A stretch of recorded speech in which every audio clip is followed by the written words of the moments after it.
on to face off against 92 Dream Team in the next matchup to close out the day. Let's get into the bands and see where this is going to go. Rogue also, by the way, testing things out when it comes to the maps. Consulate, a map that at the moment they don't have any play on in recent history.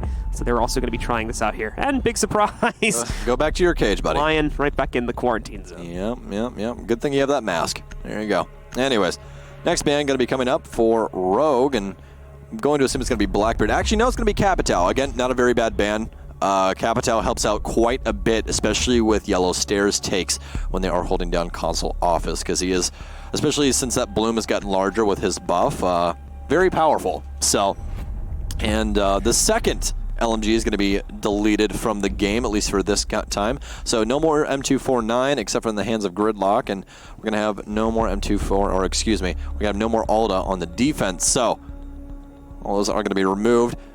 Again, it's personal preference as to whether you remove Echo or Maestro for your personal teams. It's been... I would say Echo is the best choice. Well, actually, excuse me, I would say Maestro is the best choice, but when you have both of them gone, it makes things a lot easier. Consulate, Mira's not really that good comparative. She's great. She's a great operator. She can really work on any site, but Consulate is one of her worst maps. Just because there's not really a place where she can really play safe on any place that has a massive impact. You know, on a lot of maps, you can place her to where she has a massive impact over one of the sites, you know. On this one, you know, Garage, she can kind of oversee Yellow Stairs, and she can try and stop a plant if it's on, like, Black Car downstairs or something like that. We've seen her used upstairs by G2 on the bathroom, holding down Yellow Stairs, which is kind of a peculiar thing, but we don't see that too often anymore. But with Maestro and Echo off the board, you're going to have to go to other pastures to try and get some utility basage for information. And we are going to have our first Mozzie of the day. And Gridlock. Yeah, and Gridlock. Both in the same round. We didn't have any in the last map at all, and then we get them both on the first round of the second map. Say it with me, chat. Aussie, Aussie, Aussie. Oi, oi, oi! There we go. I love you, Blue. Anyways. Do a shoey for the folks at home. There you go. Anyways. We're definitely going to have our Vegemite on the board for this round, as we are going to continue down the line of Australian-related memes, but despite that fact, we will tell you what these guys do real quick. If you guys just watch and do not play the game, because we definitely know that you people exist. We love you, despite that fact anyways. So, first up, we're going to have Gridlock, which she has track stingers, which are basically a disc that she throws on the ground that can spawn up to 14 or 15. I remember the number correctly off the top of my head. Other discs on the ground that have spikes on them that deal damage as well as slow targets that walk across them. Very good for anti-roam, able to shut down sites as well as flanks pretty easily, and she has 3 of those. So she can definitely literal room with those, which is very, very dangerous. And then the other hand of things, on the defense, we have Mozzie, which if you have arachnophobia, you're not going to like this too much. He has robotic spiders that actually grip onto drones and take control of them, as well as he's got some pretty good utility as well, and some nice guns. So probably one of my favorite additions to the defense in recent memory, and especially just because he has a nitro cell. I like to make people explode. It's a lot of fun. Mozzie's definitely like the most interesting, I think, out of those two operators, just because of the potential for info play the game-changing play that can come up from that. It's something we haven't had to see before. Things are gonna get started though. Rogue picks up the first kill by getting some picks on Repel here. It's actually going to knock out Smoke of all operators too, which is, it's not good for late round play here on ClaimCharm's side to lose Smoke right at the start of the round. And which traditionally Bill plays pretty slow, so I'm actually pretty shocked by the fact that he's already dead in under a minute, because usually he's one of the last people alive. He's seldom the person that dies immediately. And speaking of which, Rudy will get the refrag eventually onto Vertical. That's going to be the Thatcher, so massive amounts of utility gone from both ends, but Thatcher not really needed on this site in particular. They do have Thermite here, which is actually more damaging than it is going to help Rogue. They are going to be able to establish that angle above admin stairs, but trying to get the back of projector open from Flag Hallway is going to be a very, very difficult thing. Breezy, though, the next kill is going to be easily. It's going to be from the main door inside of lobby. So Rogue more or less falling apart, not really working refrags too well, and Breezy's literally just waiting for someone to possibly put their face into this front door, and it appears that Slashhook might take him up on that. Yeah, Clips and Shuttle still on the inside of the building right now, playing, I think, towards admin side, where Visa Stairs waiting for their teammate to rejoin them as Slash had to go back, get the diffuser back into his hands, and, of course, rotate in for this push. They try to get a quick drone up on top of the A-bomb. And they'll be able to place that there, giving them a good amount of intel for Execute. Execute's going to be a real problem, though, in the 3v4 here. They actually haven't gotten a whole lot of control beyond admin stairs just yet. You can see the first of those track stingers going onto the ground to try and limit any rotator aggressive pushes from the A site. They're not too keen on that. We can see in Charm, they try to get a little bit more aggressive, and it works. Longy moves in to pick up Shuttle, but Slash trades that back right against him. Still about 2v3, 30 seconds left. Rogue do need to start making some forward progress into the site. ClaimCharm, you know, if this goes on any longer, they're just going to sit back, relax, and wait for the timer to tick down. Yeah, much angle holding going on for Rogue and not much aggression. It's all going to be up to Slashug as he's trying to find the angle on Connector. He'll eventually find him, claims the kill, but it might be too little too late. Actually, no, it's going to be all left up to Execration as he will get knocked down from that air jab. Going to get right out from Eclipse. And this is actually kind of a dynamic duo here between Gridlock and those air jab. Super Shorty going to get selected here for Eclipse as a secondary weapon. Definitely can remove that health from his body. That's exactly what's going to happen. It's very fitting we got the Mozzie and Gridlock 1v1 at the end of the round, too, right? First round, we see them play in US Sound, and then they fight each other at the end of it. Don't trust anyone. It even fits Ubisoft's lore that like Gridlock's gonna mess with Mozzie at the end of it, too. So the artistic people at Ubisoft, like, yes, got it. We got the got it. Club's gonna be everywhere now just because of that. Thanks, Blue. Marketing schemes by Ubisoft.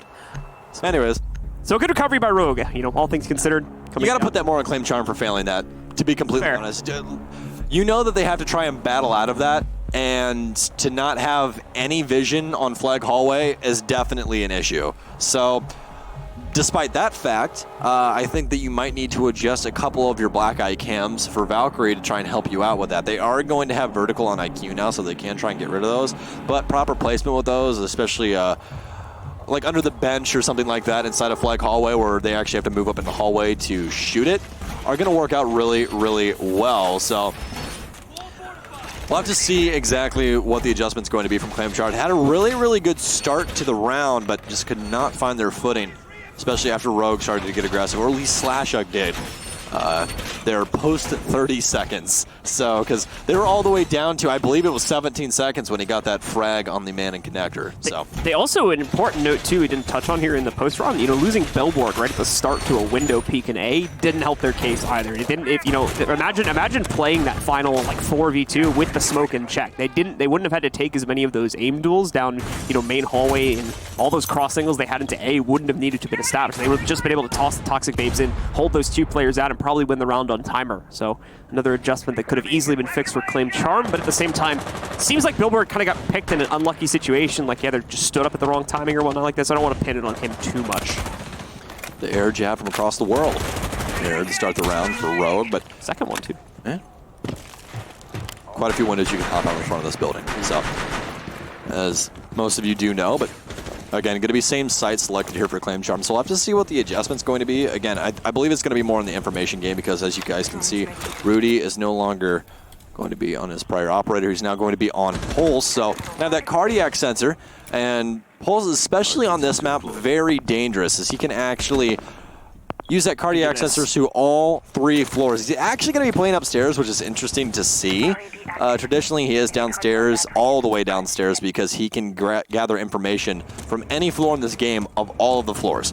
Not the roof, that's a little bit too far out of reach, but despite that, he can gather information on admin, on tellers, literally anywhere else. I think they're trying to play aggressively in yellow stairs because both of the walls are soft, but here's the problem though. Yeah, I was worried about this. Vert has got pretty much a hard lock onto the position for Pulse right now, and Pulse does not have a clean way to get out of B anymore because you've now got Eclipse on window, so he's kind of stuck, and he cannot use his heartbeat sensor.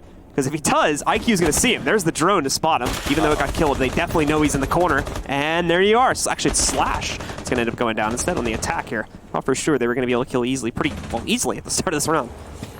Yeah, actually, Rudy going to be able to call the information downstairs. He saw that man piano, was able to call that out. So ClaimCharm able to make the adjustment and get Slash away, able to save the life of their teammate and comrade. So Show going to take a little bit of Toxic Babe damage. And again, it appears that Rogue just doesn't know exactly what they want, you know, like most people's girlfriends. So we will see if they're able to claim any more map control. Right now, just holding angles on site. See if anybody won't make a fatal error here, but not just yet for ClaimCharm as they are just going to bide their time and allow Rogue to just sit and spin in the wind. So, Shuttle looking for one pickup here, but at the same time, ClaimCharm holding back. Done a good job of adjusting. You know, they're not taking any of these duels that were unnecessary, which is kind of how they lost the last round.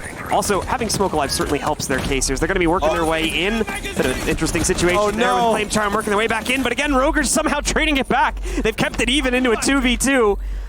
They don't have a clean way to get this diffuser onto the ground. Easily going to have to force the issue, and this means that Shuttle's going to go for a wide peek. Is found the first and second pickups, though. Shuttle, the 1v2 from him at the yellow stairs, finds the second round for Rogue.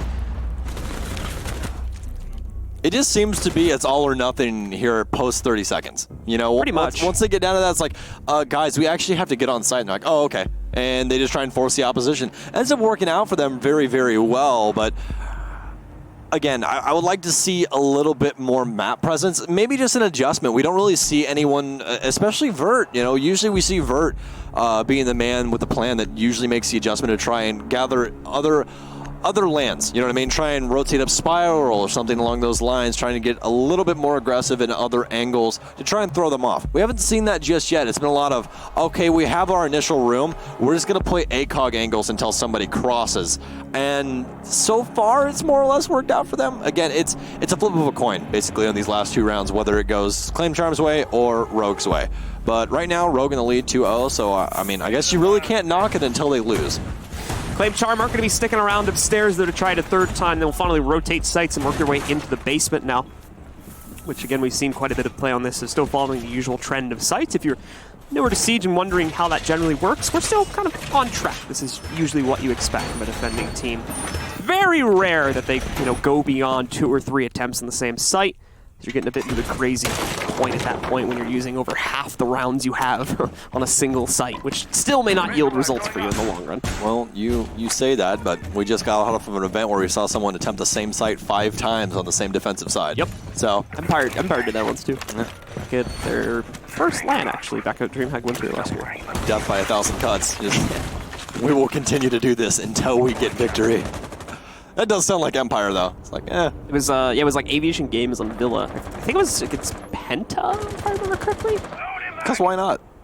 You know? I don't remember their opponent in like the exact matchup, but they did literally play like Aviation Games 5 times in a row for some ridiculous reason, and it wasn't even close. they were just getting drilled, and it happens. Like, no, do it again. Yeah. All right, let's focus back on this game here, as we've got Rogue starting their push inside of Visa first. And again, it's Eclipse leading the charge.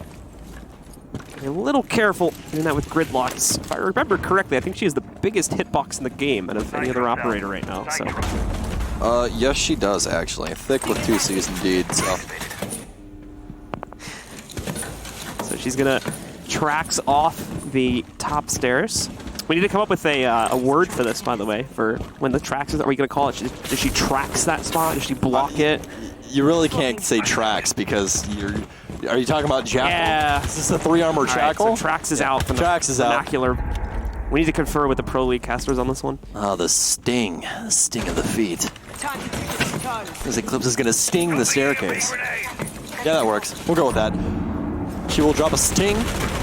Buzz, possibly. Okay, anyways. Sting the stairs. Sting the stairs. I like that. Sting the floor. Yeah, it rolls off the tongue very well. So, speaking of rolling off the tongue, Breezy's going to try and take a gunfight through the floor. Those angles do work both ways, as he will make it known. For easily, quite a bit of his health is going to be removed, as you will hear the telltale sign. And one of those exothermic charges going off in the distance. That's going to be the bathroom hatch. Rogue is going to be beginning take those vertical angles that we all know so well. And this is something that those Stingers accomplish very well, is that you have to shoot them. They all are only 1 bullet of health, but when you're spraying an entire flock of them... Basically when you have to use like a whole magazine to clear it. You're definitely going to be known, especially when you're that close to sight. But the beauty of Consulate is that there's plenty of staircases. Oh no! Exetration's going to walk right into it. But speaking of it walking right into things, Shuttle, actually no, it's going to be Rudy will walk right in and tries to tack on, but no Schlongy with the double kill instead, as he has finally made his presence known. Eclipse, only 1 left inside, as Slashug as well as the Thermite have easily went to find other pastures currently.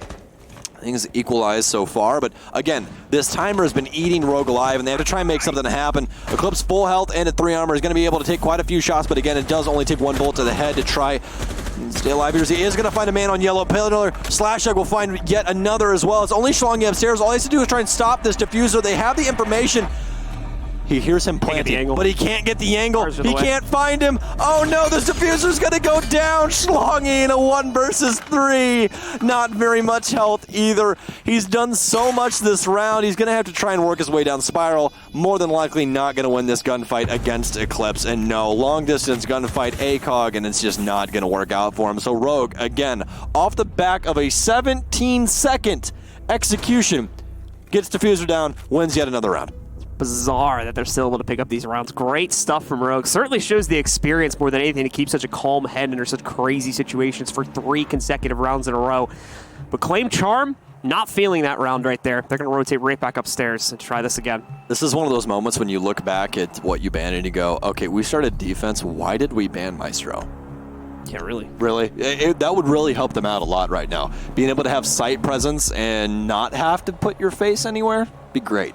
So I feel like they're lacking in the Department of Information on site. I feel like that's what's punishing them right now, or just rooms directly off of site. It's either that or like comms aren't that great for ClaimCharm right now, because again, I think it's a safe assumption that the roster hasn't necessarily been together for that long. So I think comms might be an issue as well. Like things aren't getting called as much, or it's too chaotic for these guys to actually pick it apart. Whereas Rogue, obviously, this roster's been together for months now. Months? Well, it's been almost a year, man. Yeah. It's still months, They picked up Vertical right before LAN for USN. Yeah. Yeah, so it's almost the 1-year anniversary of Rogue, guys. Still right. That's still months. Yeah. Well, yeah. Just a lot of them.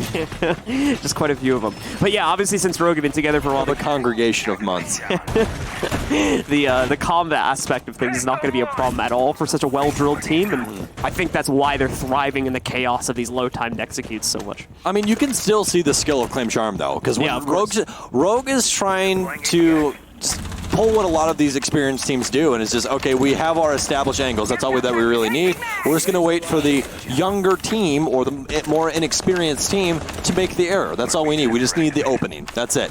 And so far, ClaimCharm's been doing a damn good job of not giving it to them. But their issue is they can't shut Rogue down when it's all or nothing. And they need to try and find that, especially right now. This is where you can try and make this 3-3, make things equalized, and then on the offensive side, you can try and flip the script and bring it to Rogue. That's the one thing that we've talked about. We even talked about it in the last game. I mean, defense is a lot of times easier for teams that haven't been together a lot longer. It's easier to coordinate. Yeah. So we'll see if they find any success on this round, because so far it appears that Rogue is going to be following the exact same script. And okay, we're going to establish angles, and we're going to wait and see if ClaimCharm will possibly give us a freebie. And if they don't, then we're just going to full send it and see what happens. Oh man, good night, Rudy. We'll see you in the next round, my friend. Vertical with that frag. Rudy given a long time to pick up that kill too, so fortunate that he gets caught by main desk there. Ends up going down. For the rest of the team, see some of those track slingers being deployed in yellow stairs to prevent any quick rotates. The double coming out from Breezy. Nicely done. He's got a tiny little spot to chuck that into yellow stairs, and he thrives in it. Picks up both the Nomad and the Thatcher. So what some teams use to impact Trick Bathroom, Breezy uses to claim 2 lives. And if that isn't poetic justice, I don't know what is. So, Slashug going to be able to identify out exactly where that came from, and more than likely where Breezy's going to be at. Actually, I don't believe that he exactly knows. We'll rotate his way up onto roof as he is going to quit his rappel, and Eclipse is going to rotate a drone inside. This will be a perfect time for Breezy to rotate out, but I don't think that he's going to do so, especially since you are going to have Eclipse over here on the west windows on the console office. Don't exactly want to cross middle office and get punished from that angle. See Rogue again still hunting for that trade to give them an initiation right to get back into the site right now, but just not finding it. Eclipse specifically doing a lot of hunting by the main office window. Just not coming up with anything again. ClaimCharm's been doing a really good job of denying any of these easy picks from the outside of the building, so it's going to have to be them to make the first move. Yeah, track stingers were still available, however. So because of the fact they're not playing anyone inside of the B side right now, that's probably going to fully deploy and cause a lot of issues for ClaimCharm in a retake situation if they're able to get that fuse in the ground. But that's the thing. Again, low time situation for Rogue here. They've had to go every single round with one of these, but again, they're being given the duels. Slash, a 2-for-1 trade. Billboard trades back, but here's the problem. Diffuser, can they get it back in time? No, they're gonna try to chase down the kill, and it's not gonna work out. ClaimCharm finally picks up a round on number 4 here by running it out on the timer. Yeah, blew that C4 a little bit premature, but gonna work out for him anyways. Possible scare tactic, but didn't work out for him. I will say this. It's very, very frustrating, and you probably know what I'm going to talk about, but Rogue seems like it's 1 step forward, 2 steps back. We just got off of a LAN with them. They looked really good. They looked really, really good. Their executions were precise. Everything was right as rain. Right now, they're just waiting too much, and they're not forcing the opposition. They've gotten the opening pick quite often, and they do nothing with it. Nothing with it at all. Again, it comes down to these last-second executions. They had that frag on Pulse in the first minute, and we waited till 15 seconds to try and make something happen. You already lost all of that praise that you had, and you guys stalled out on yellow stairs. You stopped. Once that toxic smoke went off, you guys were like, okay, we gotta hold on for just a second. Hold on. C4 comes out, kills 2 of your teammates, and you go, okay, well, now what? Okay, I guess we're just gonna sit on west windows here and wait for something to happen. You are the offense. It's in the name. Be offensive. Get aggressive. Try and force the opposition, man. Come on. So we're going to be taken into the next round here. ClaimCharm is going to change things up a little bit. They're actually going to go for the piano lobby defense here for one of their final rounds on the side. So we'll see if the change up to a more open site ends up working out for them. I'm actually a bit doubtful on that because I think, again, Rogue's going to kind of thrive on this, but Rogue's also going to have to play like multi-tier on this one, which they haven't really had to do too much of yet, since ClaimCharm's been playing a pretty centered defense, but you can't do that on this site. You do need to spread things out a little bit more, playing upstairs as well. So we'll see, because this is a bit different than what we've been playing up to this point. All right, well, this is going to be the second to last round for the offensive set of Rogue. Again, 3-1 if you guys are just joining us. ClaimCharm, joined by quite a few names, or household names inside of North America that we see quite often on different teams. And I'm sure once the scoreboard does come up, you guys will be able to identify them out if you are a fan of North America as much as I am. So, oh man, again, early frag here for Rogue. Now, this is where you want to see them get aggressive. You want to see them try and claim as much map control up to a point. You don't want to see them overextend themselves, but they need to get control of these upstairs offices, at least up to vending. That's where you want to be at. You want to claim this initial area, because if you allow too much time, they're going to be able to make the adjustment. That's that adjustment period that you don't want to allow. See Eclipse is dealing with some of the basic downstairs cameras on the super shorty there, opening up Abner for the rest of the team to move in and clear this out now. So priority on the upstairs take.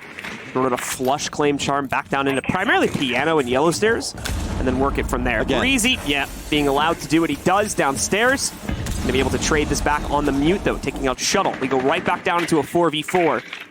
Rogue losing the only advantage they had up until this point. Added control, it's great. It doesn't really give them anything, though, considering where the site is. Yeah, especially with their Nomad down, no more air jabs. Almost saved his life downstairs, but it's not going to matter. Schlongy's been quite of a factor so far for ClaimCharm, and it's quite a few kills, but again, they've only been gifted 1 round so far. Those stingers put in a lot of work here in the hands of Eclipse, and actually done pretty well so far. I really like this for roam denial, especially on this map. I will say this. I really like this Nomad Gridlock combo. It's very dangerous. Speaking of dangerous, Eclipse, literally on his last breath right here, has 1 more set of stingers. He's going to toss those directly into sight. I don't know if those can get shot out of the air by the ADS. I have not played Gridlock enough to know that. I don't think so. I don't think so either. I don't think it's registered as a projectile. I'm sure the Twitch chat will correct me on that, or someone will post a Reddit thread, of course, calling me an idiot, but that's fine. Yeah, if everybody's just spamming wrong right now, then we're wrong, obviously. Wrong. The other thing I noticed, too, with the track stingers, I feel like they make a really good mask for executes because of how loud they are when they start spreading. They're a similar noise level to EMPs. A lot of people, when it comes down to trying to just making a quick play with Thatcher, they will just dedicate an EMP to the floor because that loud burst masks your footsteps. So, very interesting thing to see. But again, we're going to have Rogue fall under this 15-second margin and just try and get aggressive, make something happen here. But it's going to be all up to Easily and Eclipse. Eclipse, again, on his last limb here, is he's going to open up the top hatch, but It's going to be all left up to him as Rudy will be able to take down both of them with some very well-placed mouse control. A little bit of a headshot fiesta here for ClaimCharm as they're going to bring it back one step closer to tying things up here in the first half.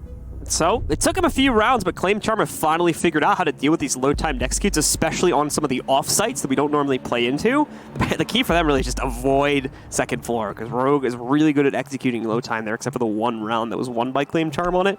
Now that they've been able to shift it, I actually wouldn't think it would have been too crazy if they ended up going to split site for the final round, just to throw Rogue off once again and maybe kind of play the round similarly, but at the same time, split site is one that I think we only recently started seeing a bit more play on. Specifically at the minor, teams were going crazy on it. Like Chaos played it like 5 or 6 times. So it's not too surprising that we still see teams sticking to the normal routes and ClaimCharm just heading into the basement one more time.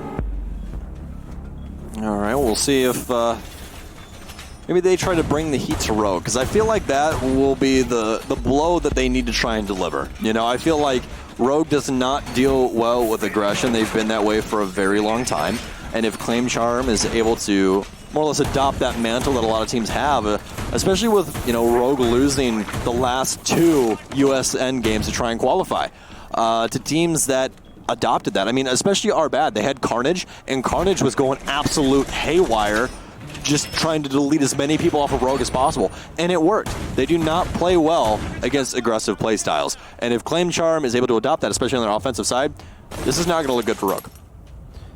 Well, let's see if Rogue can at least get the advantage solidified at 4-2 out of halftime here, or if it's going to be ClaimCharm to really bring it back. It's, again, that low time to execute. Rogue are getting early map control, but they're having a lot of trouble blooming it out from that point forward and getting the kind of critical mass they need in order to attack the site. Once again, same thing. They find the early pick, no problem at all, and it's also Eclipse that gets it once again. He's doing a fantastic job on Gridlock. Yeah, onto the same person. Of finding that opening pick almost every single round here on the attack. Very interested that he's adopted the AUG instead of the M249, because a lot of people love that gun and love that new scope. As you guys can tell with the Capital play that we've seen a lot of recently because of his buff, is that scope has been put on that weapon, so Capital also has access to it, and Eclipse yet again will find secondary frag. So faster, I think it's got a slightly faster reload on Gridlock's version too compared to Capital's, because Capital has to reload the whole box. Really? Yeah, she just has like a magazine. So I don't know the exact timing of it, but it does seem shorter on her. From my experience, anyway. A little bit of theory crafting, things to test. Someone has. That's why I love new operators, because you always find out something really, really cool. So if someone does know that, if they want to let us know, please do that, because I'm actually curious. Since I haven't fully tested that, I'm just going off of kind of anecdotal experience right now. Oh, the timing on breaking the door open sucks so much for Billboard. Nothing he can do about that, unfortunately. Slash is going to take him down. And this is looking a lot cleaner now all of a sudden for Rogue, but they did also just lose Slash, so there's still potential for this to get flipped around still. Yeah, but again, here's the thing. I want you guys to look through the walls real quick. No one is moving. There's not a single blue silhouette that is moving right now. There's a minute 16. It's 4 versus 2. You can play the trade game. Granted, yes, information is fantastic. And post-droning right now will be great, trying to identify out exactly where these people are. But this is where you want to see things get aggressive from this offense.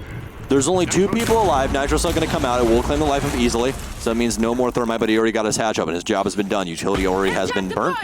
They got what they wanted. So, bringing it a little bit closer for ClaimCharm, but again, this is where things get hairy, is when you allow that time for adjustments from the defense or offense when you're man up.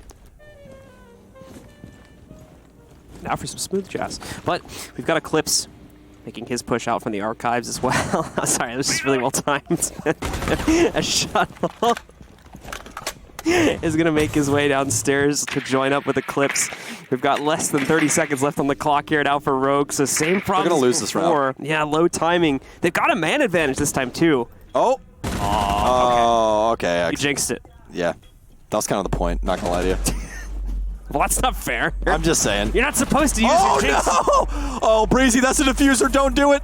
Don't do it to him. Oh, don't do it to him. Just hide. That's it. He's got Just it. Hide, There's Breezy. no way he's going to make his way through cafeteria. Oh, and he's going to lose. What? Breezy. Breezy, I hate to do you like this, buddy, but open your ears. The man was full sprint through kitchen. Really got to win those. Yeah. You hate to see it. You really do, but 4-2 split here as ClaimCharm will now go on offense. Oh, no.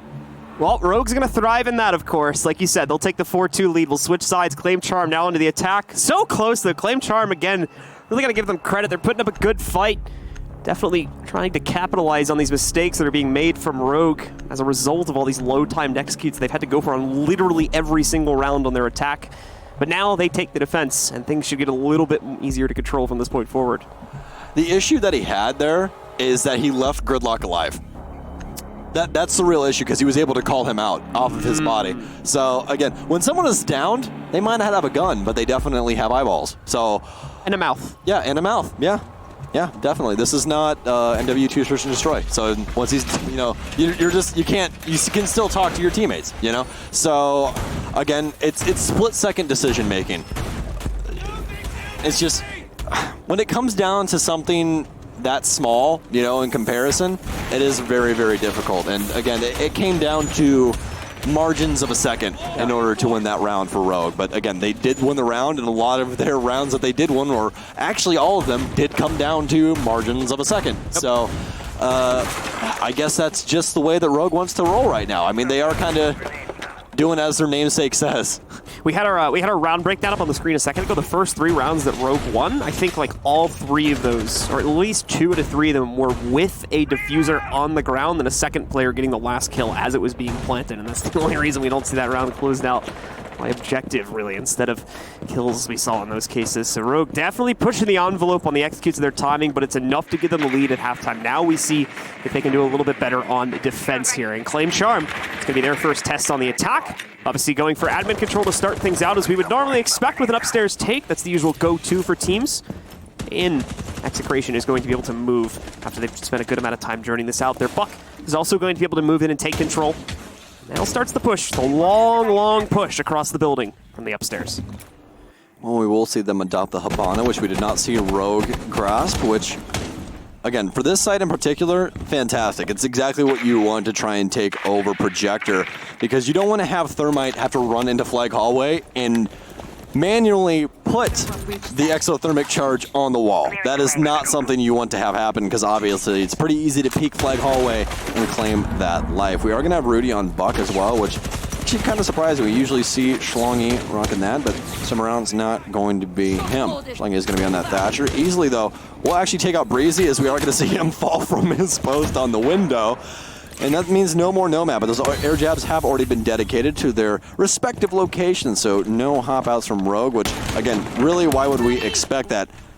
Grenade going to come over the wall, but doesn't seem like it's going to do too much, and actually is going to do no damage to the defense of Rogue. And see, this is more or less the playstyle that they want to adapt for defense. This is exactly what they've been doing on offense, and that's what you can see right now, holding these long angles, trying to get the offense to force their way onto site and punish them for doing so. Managed to force out at least one toxic gas grenade relatively early on in the round here. In fact, he's only got 1 left, so ClaimCharm are doing a pretty good job of forcing out the defender's utility and at least leaving themselves enough time to go for the attack. They just haven't really found the capability. Oh my God. Yeah, the angles Rogue have against ClaimCharm right now, it's way too much control going back into the defender's favor. Rudy, though, is going to start to change that back by finding Vertical Shuttle. Also picked up a few seconds later, but Slash finds the trade, keeps Rogue in control at a 3v2. As long as Easy is alive, this is going to be held down inside of Meaning. Has 1 more Toxic Babe, and he has Diffuser as well, so Toxic Babe does last for 10 seconds, as he is going to make an adjustment from behind the table, as Execration is going to get aggressive up Spiral. Slash still playing the top of yellow as well, so they have all of their boxes checked, as quite a bit of damage is going to be dealt. Slash going to try and take that long-distance gunfight. Lands a couple bullets, but nothing fatal just yet. Easily, M590 up close. Definitely deals quite a bit of damage. Gonna miss that first shot. Will he miss the second? No, he will not, and that will be Execration going down. And Rogue continuing their reign over this consulate game. And another round picked up by Rogue, the first of their defensive half on the very first round. So a good start for them to try and run right up to 7. They're already getting very, very close to that. Just 2 more rounds and Rogue have control of this map, and we'll move on to face off against 92 Dream Team in our final match of the day. We're going to transition over to lobby, in fact, instead of going to the basement, which is aligning with what we saw from Rogue back at the minor relatively recently. A lot of teams, actually, that played at the minor choosing to, instead of going for the usual, straight to the basement play after winning second floor, they've been okay to shift over to either lobby or even the split site, which we barely have actually seen play on that over the past few months. Yeah, we've actually seen some very strange instances on this map, especially from some of our EU teams. We saw Chaos go lobby, split, and then basement. No play upstairs ever. The minor was a really interesting event. It really was. For consulate play, because we had a lot of consulate and a lot of different ways to play it from different teams, so it was pretty cool to watch that. Yeah, it's always awesome when people bring new ideas to maps. It's great. I love it. Well, I mean, you know I love it. I just get to sit here and nerd out. It's fantastic. It's great. So, Breezy put in a lot of work for ClaimCharm. He actually has the most frags in the lobby right now, and he's going to be on Gridlock. So we've seen quite a lot of Gridlock play. A lot of people said that Gridlock was not going to get played very often. Yeah. I didn't think that that was going to be true, just because I felt like the utility had some use, especially with that air jab combo. I mean, the amount of roam denial there is unparalleled. And she has good guns. Like, oh, yes. Especially the M249 with the scope on it. Look, there's one argument that I always love to have, and I believe it to be true. I don't think that you should balance an operator by guns. I think that everyone should have a decent weapon. The fact that they go, oh, their utility's fantastic, but they have a terrible gun, that's not how you balance an operator. Yeah. You know, like I feel like you need to have at least a gun that is useful. Like the SMG-11, great spot. You know what I mean? It's right where it needs to be. Great weapon. You guys did fantastic. There's nobody in the game right now where I'm like, oh, you know, that's just how it works, Slash. Speaking of things, how it works, shotgun to the hell. Oh, my God, Slash. Put him in a body bag, my friend, is Rogue right now. It's all up to Execration finally finding some room, as he will find Eclipse, but easily already dead for Rogue, and Execration trying to open things up as we're having a bit of a discussion about balances and everything else, but it's not going to matter. Only thing that's in balance right now is all these frags Execration trying to find. Is it the 2v2 now? Still have presence upstairs as Rudy will find him. He's still in rappel. Slasher's going to ask why he's there, but no matter what, it's going to be all left up to Verdon. He's going to lose the gunfight as well. Doesn't even know Execration's there. It's ClaimCharm all the way, baby, for round number 8. Rogue getting incredibly aggressive at the end of the round after, to be fair, some very, very nice lineups to absolutely stunt the positions that ClaimCharm have. But the advantage for Rogue was deceitfully in their favor. A little bit too much, or at least they thought it was way further in their favor than it actually was. And as a result of that, ended up playing way too aggressively right into ClaimCharm's hand. And they do a great job of just holding back, turning that round back on its heels, and keeping themselves in the game now. That looked like a 92 Dream Team round, honestly. It really did. Because of the runouts? Or? No, just because of the amount of kills that we had in the kill feed all at one time. Yeah. It's just the trade game. Rogue came out on top of the pile, but Execration, he hasn't been doing too well, frag-wise, so far in this game. But again, it all matters about rounds and what you can do in said rounds.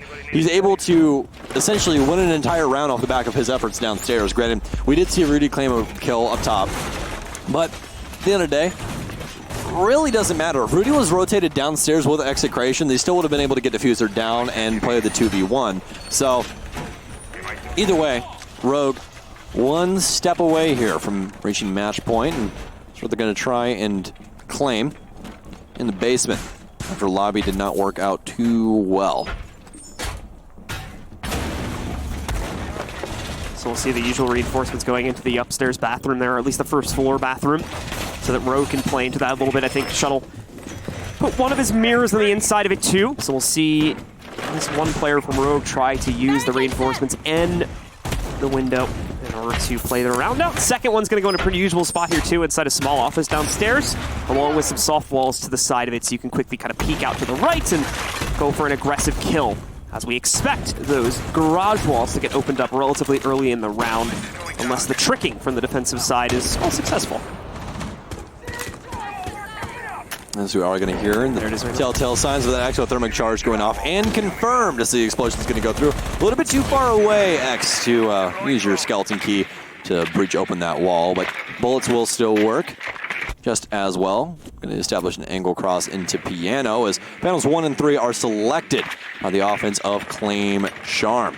Drones coming out from them, and they're doing a lot better pacing-wise than Rogue was. Rogue, again, as we talked about before, pretty slow on their offensive sets, but ClaimCharm picking up the pace here, as Execration is going to be able to identify out one man alone inside of Piano. It is going to be Eclipse on Mozzie. Uh-oh. It's a good spot for vertical. Doesn't really have an angle. Oh, no. Double doors right here. Perfect. Execration. It's going to be able to take him out. Just like the simulations, boys. Just like the simulation. All right, well, he's going to put Rogue back in the driver's seat once again. And like we talked about before, this is where Rogue shines. That play style that they're playing on offense, I think it works a lot better for them on defense. And so far, it's worked out pretty well for them. I mean, you don't really have to peek anything. Once you have the man advantage, you just more or less stay alive. But smokes are going to be down. Billboard's going to actually stick this plant.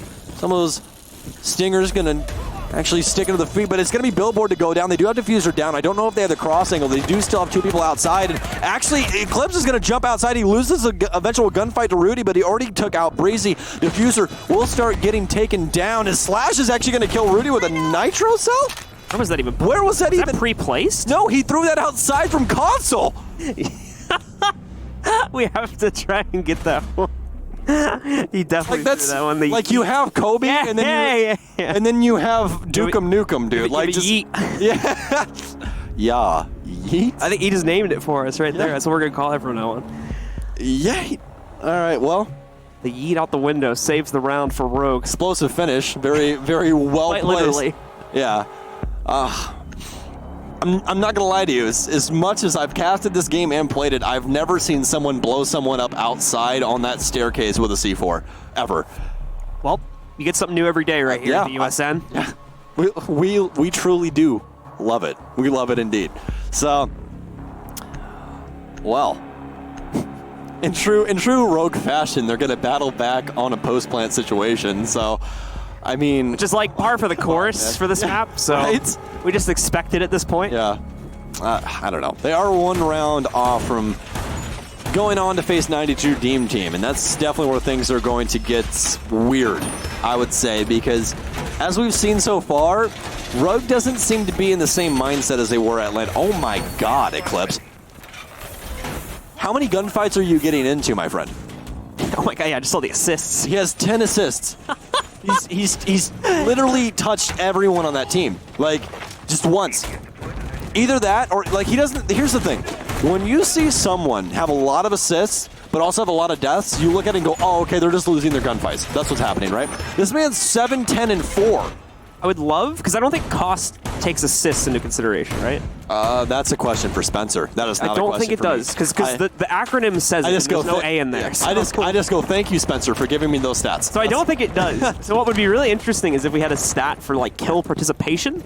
Yes. Where you like at least like assisted or something like that, because his stat would have to be like 80 or 90%. Oh, absolutely. Absolutely. Again, shout out to CGG. If you guys didn't know, CGG is the one helping us out with all those stats that get popped up at the bottom of your screen after the game is over when we select MVPs and things along those lines. So, again, shout out to those guys. Make sure you check out their website. They're fantastic. They help us out with a ton of stuff over on our end. Makes our lives a lot easier and makes our prep work a lot easier. So, as we will jump into maybe, possibly, the last round here between Rogue and ClaimCharm. So far, for an adolescent team, as age-wise, I would say that ClaimCharm is doing pretty well, but again, we are going to have explosive end and then explosive beginning here for Rogue, as a vertical will be able to claim the life of Rudy. He's done pretty well so far on this Zofia, as he will actually meet a pretty short demise here. Pretty early demise, excuse me. Easily going to get droned out of his position, so hopefully kind of awkwardly fall back into A since that wall's not breached properly. So still have a safe position to play into. ClaimCharm are nowhere near the execute point yet, so this is still going to take quite a few seconds before they are in position. Got a Clip still trying to play down long haul with Slash too, so Execration will have to be careful when he moves into the main hallway. It's not looking like ClaimCharm are playing too much into that hallway, however. What's going on? Vertical still playing underneath his pulls. I thought they were going to send Breezy downstairs to try and take him out, but he's going to be able to read this entire push, and this is where Pulse is dangerous, extremely dangerous, because now Vertical gets to tell his entire team exactly where every single remaining member of ClaimCharm is at all times. It's the pulse margin is about 0.7 seconds. So every 0.7 seconds, you can be like, hey, this guy's still in office. Hey, this guy's in printer. Hey, this guy's vending. So on and so forth until sooner or later, everyone goes down. Aggressive play here from Bird. It's going to work out. Tries to claim yet another life. He's going to adopt a pistol whip as Billboard will go down. Easily takes out Schlongy. And it's going to be Rogue on a flawless round. Knocked down, but pick themselves back up again. It's going to be Rogue going to face 92 Dream Team here for our final match of Stage 2. It's a little bit bumpy along the way for Rogue there, especially on their attacking side, but those low-timed executes. But I think that they clean things up very nicely in the second half, a very convincing defensive side for them to be able to take control against exclamation point ClaimCharm and win out this match. Slash, of course, with the highest performance in terms of fragging power, but still, you gotta look at Eclipse at 8, 11 assists, and 4.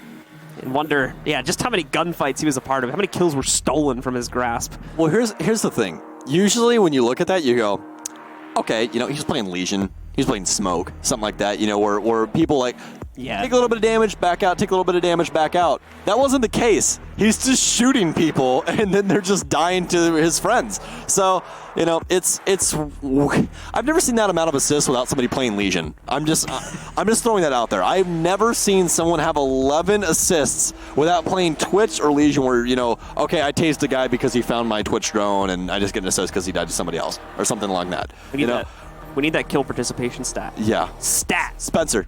Get on it. Get on please. it. But, again, Rogue going to be moving on from ClaimCharm. So, key notions for Rogue, I would say, is pick up the pace, guys, just a little bit. Their executions were so much better in Vegas. I just want that Rogue back, man. I was so excited to see Rogue back in, you know, good form. But, again, I feel like it was 1 step forward, 2 steps back. I feel like they might be second-guessing themselves, or just maybe their play on land is just better.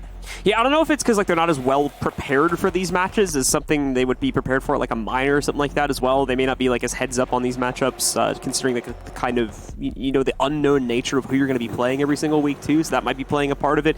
But you know, considering like reputationally speaking, how far ahead they are compared to most of their opponents on a week-to-week basis, you still think that shouldn't affect them that much. And it doesn't ultimately, right? They still always make it into this final matchup every single time.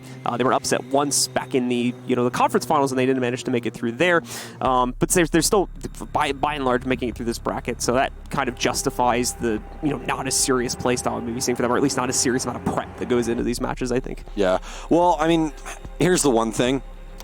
Comparative to what they have been playing in, I mean, we have Raleigh coming up. We have a lot of stuff that's going to be in prep. So a lot of the stuff that you're going to be seeing from these top-end teams, not saying, that they're just trying to sandbag, but what they're trying to do is they don't want to show everything to try and make it to this land. There's a lot of very, very important things coming up that if you show, an end-all be-all strat of, hey, look at this, we just stomped this team 7-0 with everything that we can possibly do, other teams are going to go back and watch that VOD, and then you are in some trouble. All right, well, we talked about the post-match a little bit. Stokes, it's time to pick our MVP. Who do you have lined up for this one? Oh, man.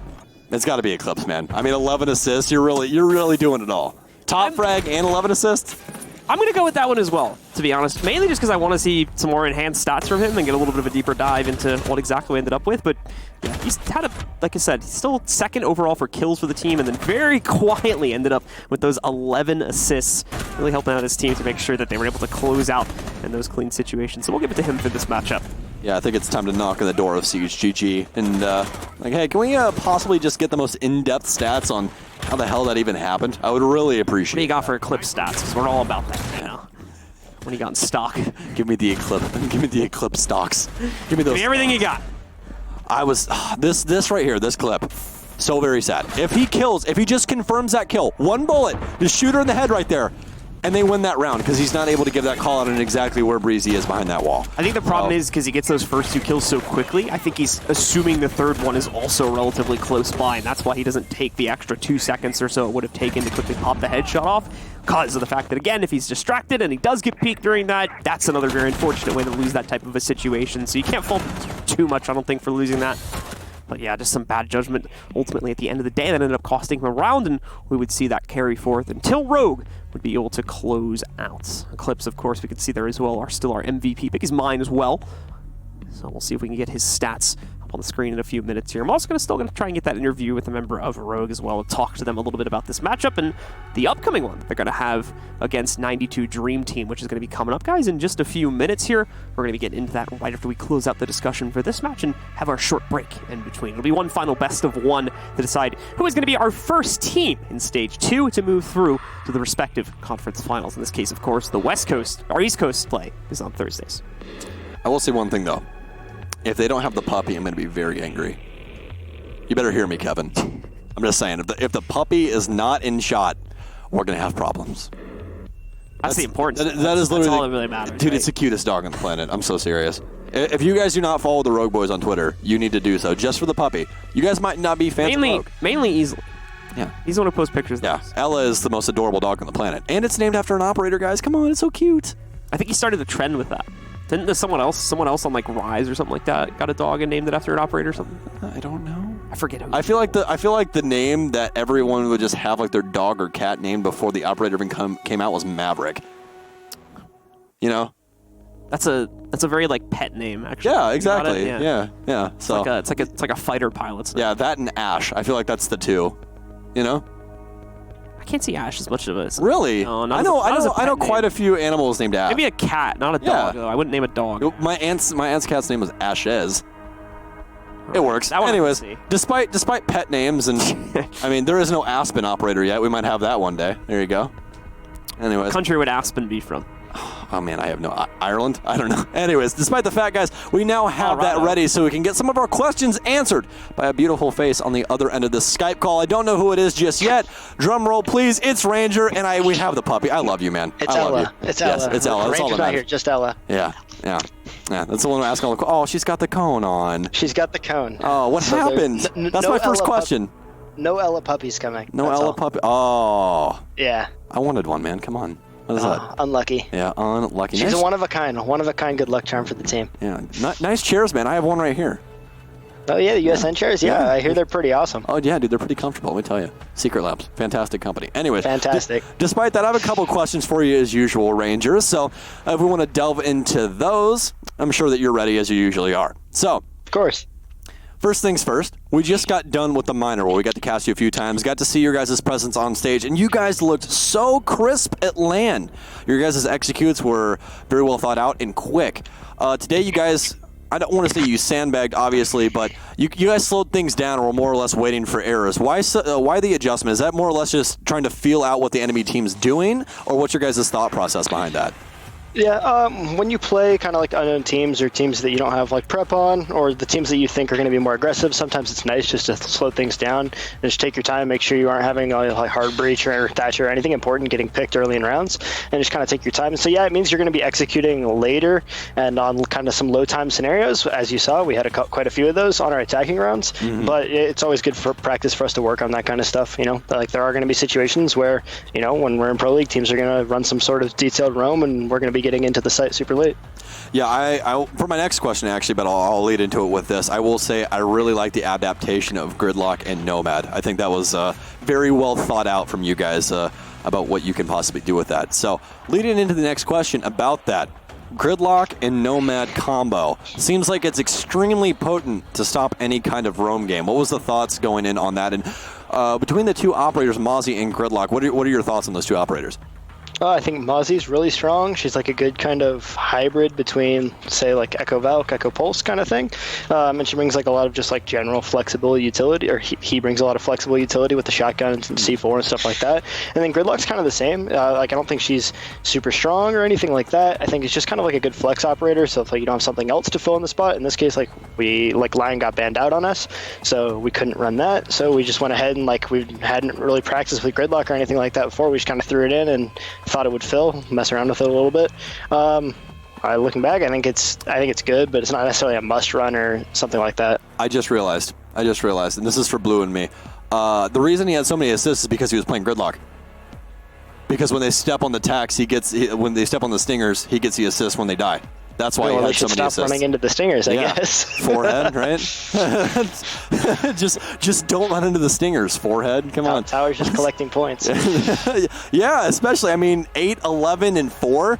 I was like, this man isn't playing Legion. How does he have so many assists? Yeah. I just didn't have the mental fortitude, apparently, to think through that completely. But for your guys' defensive half, you guys kind of just let ClaimCharm sit and spin, which especially a lot of these players I know that you guys know, I mean, they've been around NA for an extremely long time, especially like Billboard and X have been around for longer than this game's basically been alive. They've been around the Rainbow 6 scene. So when you go up against teams like this where, you know, they are just a new stack, is there any sort of prep or idea that you have about it to try and get them to trip up? For the most part, we just kind of played it slow and played our game. I was mostly just focused on our stuff. We didn't really do anything crazy as far as preparing for them. We had an idea for kind of like just playing a map that's comfortable for us, and that's about it. All right, well, I can tell by Kevin in the background that the vibes are pretty high, as he would say. And vibes are always high. The vibes are always high, man. The vibes are always high. So we will see you in the next round, my friend, and possibly another interview. 92 Dream Team should be pretty fun, and I'm sure you guys are going to have a lot of fun playing against a much more aggressive team. Yeah, we'll talk again in an hour. Okay, buddy. I like it. I like it, Ranger. We'll see you in a little bit. Yeah, have a good one. You got to respect confidence. Let her out of that kennel. Get hell out of that kennel right now. Dude, she's trying to Grismon everybody. What do you mean? You can't cage the queen. Nobody puts baby in a corner. But great interview as always from Ranger there. I love him, man. He's a great person. Look, there's not a single person inside of the Siege team where I'm like, I just hate that guy. You know what I mean? Everyone has their own little niche, and it's great. I love it. I love everybody inside of our scene, guys. They're fantastic, and especially with how recently I've gotten into this portion where a lot of the people that I looked up to I get to talk to now. It's fantastic. MVP of Slashug, guys, what? Is that the MVP of the game? Is that what that is? Or is that your guys' MVP? Or do we... I blame production. It's production's MVP. They stabbed us in the back. They picked their own. Oh, CGG Spencer. How could you? You trollop? My gosh.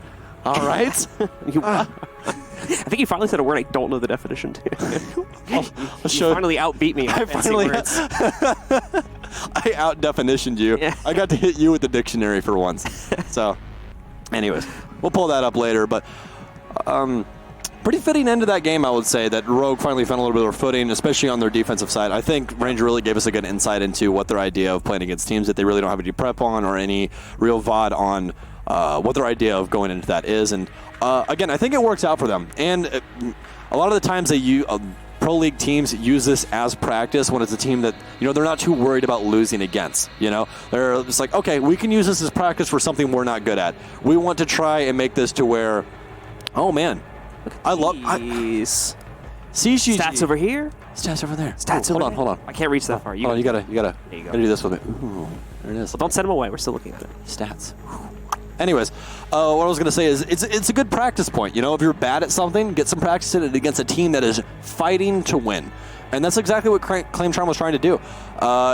Again, let's look over the Rogue stats real quick. So we'll try and weatherman this real quick. I'm probably going to be real bad at this. 43 kills. All right, my hand's going to go below the desk. Yeah, but opening kills is what we're going to want to talk about. 8 opening frags. And that's something we talked about a lot on their offensive side, is that they wouldn't get aggressive once they got those opening frags. But again, as we talked to Ranger about that, that's something that they wanted to do. They wanted to run down that timer as much as possible and then try and execute and see if they could do it. And... yeah. 3 times in a row they did. Yeah. At a minimum. Do it.